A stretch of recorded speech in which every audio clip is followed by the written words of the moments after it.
Hey everyone, Dr. Opperman from Simplicity Health Direct Primary Care. Wanted to spend a quick second to talk to you guys. I actually sent out our members an email about a week ago or so after the Omicron variant came out on the news and sparked media panic, I guess. And so I wanted to kind of come out on Facebook and our blog, and so the people that follow us on there give my opinions on everything that's going on, and really to talk about risk today. So that doesn't get talked about very much.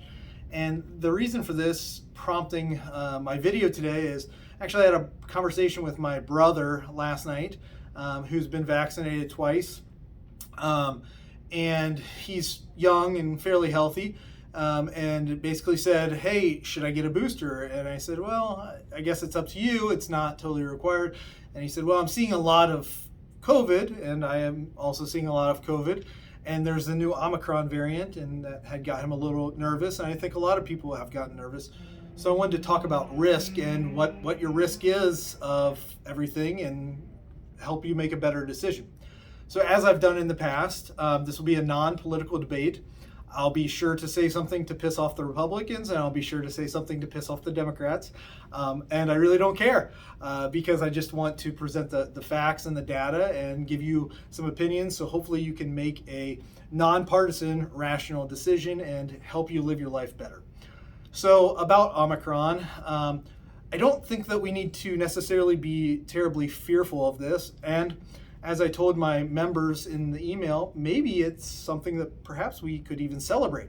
It could mean that the end of the pandemic could be here, because we ultimately need this pandemic to be endemic, meaning that it's going to be with us for the rest of time. We're going to have coronavirus. It's going to mutate for the rest of time, but we have to learn to live with it.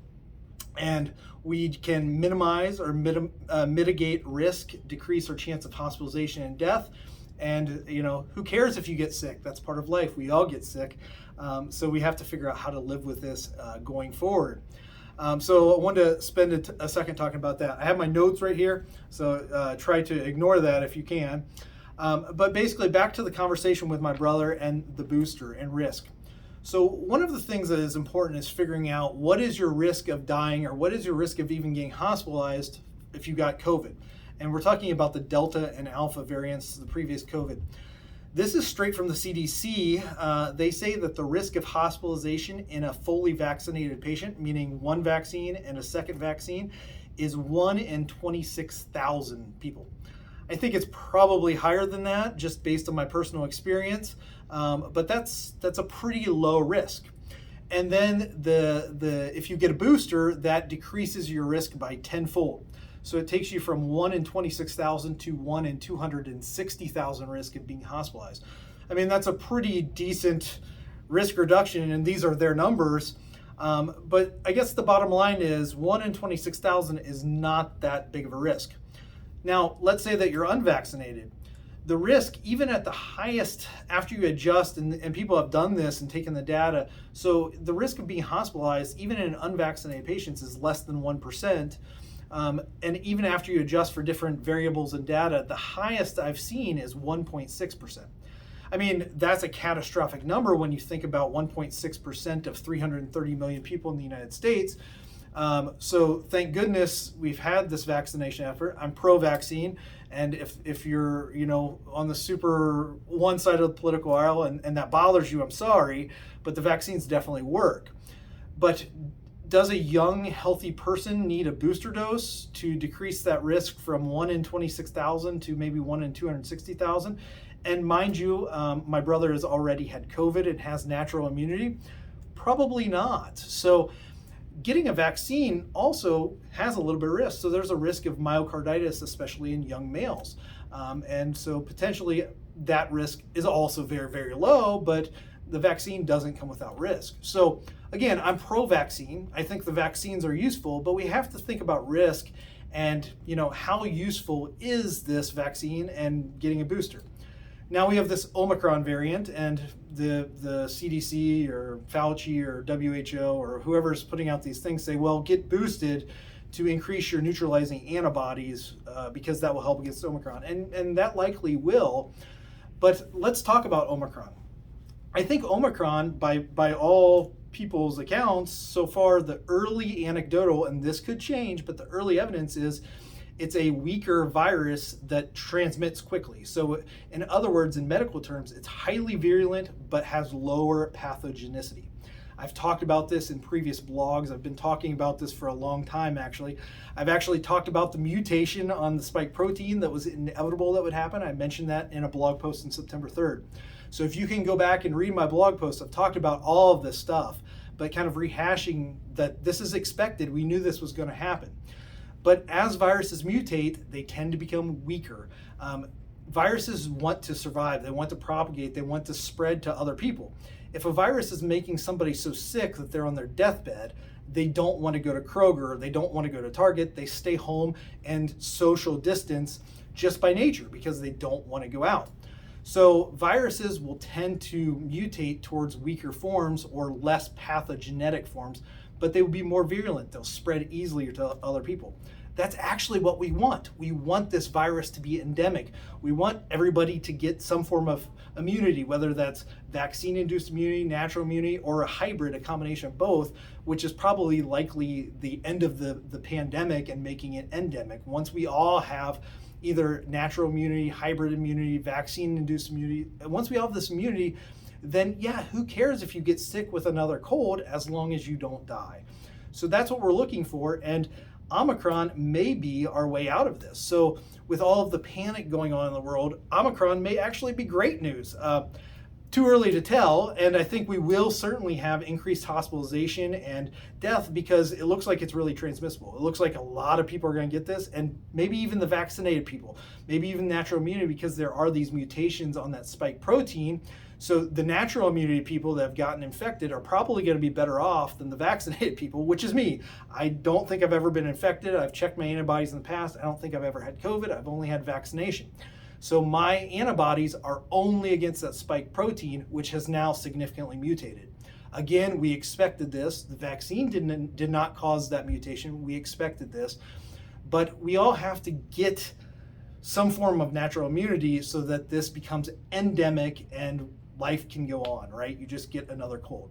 But when you have a lot of people getting this, the sheer number of people may potentially cause some severe bottlenecks in the care that you receive in the hospitals.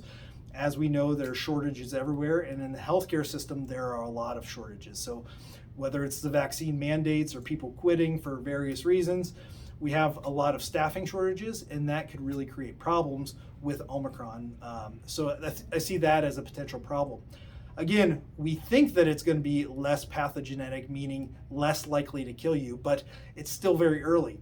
So it would be very, very troubling to me if it came out that this was actually more deadly or just as deadly as the Delta variant. That would be a very concerning finding. But so far, I think we have good news on that front.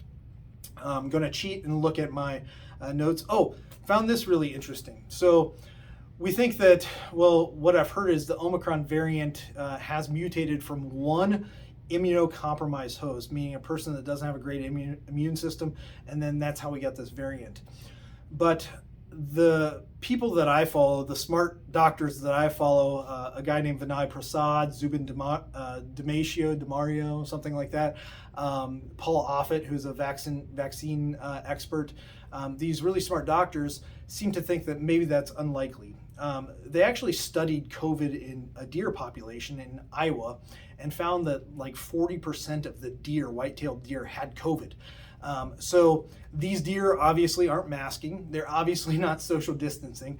They're reservoirs. They're spreading it to other deer, spreading it potentially to humans, and maybe that's where the mutation has come from. Incidentally, cats have a severe vulnerability to get COVID, and they're reservoirs for COVID. We see a lot of COVID in the zoo animals and zoos. So these animals can get COVID. They can get a mutated form that can get passed on to humans. And so we're never getting rid of this. It's going to be here forever. We're going to get mutations. We all have to get immunity and learn to live with this as it becomes endemic. I don't know, maybe we should start masking the white-tailed deer population. I don't know, just a thought, I guess. Not serious. Speaking of masks, what's also a crime is that we don't have good studies in the United States on masking. Our best study on do masks work or don't they work comes from Bangladesh, where they actually found that cloth masking probably is not helpful. Surgical masks actually look to work, and N95 masks probably do work. I think that I sort of agree with that, but also, again, it's a low quality study. In that same study, it looked like a blue mask worked better than a red mask or something along those lines. So again, this is not a great study. And so I think that's a crime. We've been wearing masks for a long time. Where are our studies to show does this work or does this not? Because that's how we should base our policy. You know, we should base it on real science, not just anecdotal stuff. So hopefully that's coming out. I don't know if it's coming out. Couple other things. So therapeutics for COVID. So I also don't understand this. There's a medication called fluvoxamine. And so in medicine, we look at what are called randomized controlled trials. We take a placebo group and give patients placebos that aren't the real medicine, and we give them a real medicine. And we had a small randomized controlled trial with fluvoxamine, which is a cheap antidepressant for COVID, and it reduced risk of hospitalization by 30%. I said, well, that's great. You know, we've also had things on ivermectin and hydroxychloroquine. Maybe those work. And then we did bigger trials, and then they turned out not to work. But fluvoxamine, we did the bigger trial, and we did a second randomized control study. And again, the same repeated findings. And you can look at the Together trial, which actually looked at, and they published this on fluvoxamine. Yet I don't see it in any of anybody's guidelines, which again, the people that I follow to kind of get my information, the doctors that I think are smart, they're kind of baffled at why we're not looking at this cheap antidepressant as a potential therapy. I use it, we have it in my office, but again, it's there, it's out there, and maybe we need larger studies, but I mean, I don't know how we can dispute this. I think we should be using it at least experimentally to potentially help people.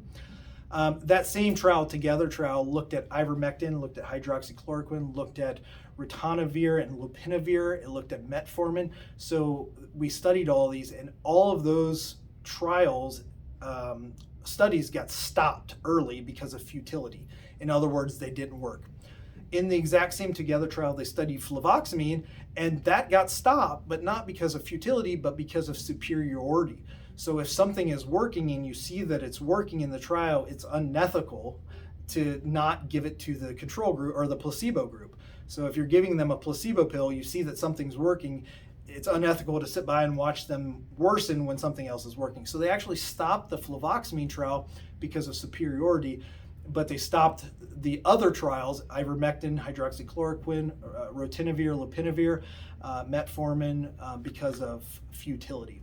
So in other words, I think fluvoxamine has promise, and then there's a couple other medications that in the early data really are showing some promise. I've talked about this before, molnupiravir by Merck. Originally, it looked like it cut hospitalizations by 50%, and then they came out with their secondary data. It looks like it was 30%, but still, same as fluvoxamine, anything is better than nothing. This is an oral pill, so that is in the pipeline. And then there's Pfizer has a medication called, what is it called? Sorry, it's brand new, so I don't know. Paxlovid. And the United States has actually bought 10 million courses or doses of Paxlovid in hopes that this will work. It's an oral medication that we've, two antivirals that are together. And it looks like in the early data, 89% reduction in hospitalization with this medication. That seems like data that is too good to be true. But they are also submitting their final report to the FDA for approval very soon. So we'll get that data and see what it looks like.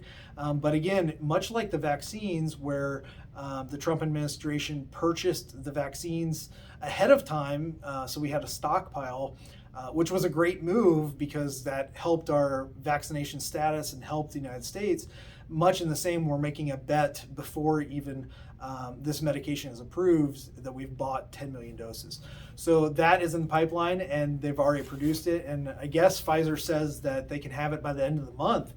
So that could be a therapeutic coming for COVID as well. So between Omicron potentially weakening, between all of our immunity, natural, hybrid, and vaccine-induced immunity, between therapeutics in the pipeline, hospitalization levels and deaths are decreasing or not as high in South Africa and these other countries that we see.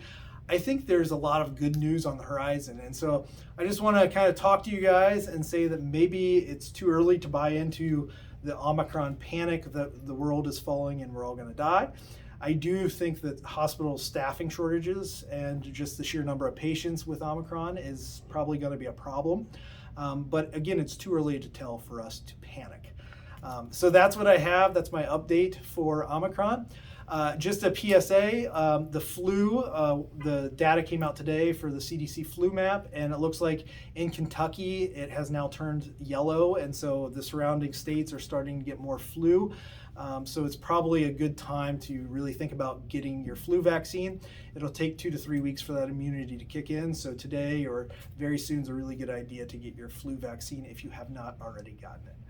I'm Dr. Opperin from Simplicity Health Direct Primary Care. I hope it's been helpful, and if it has, please share with your friends. See you next time.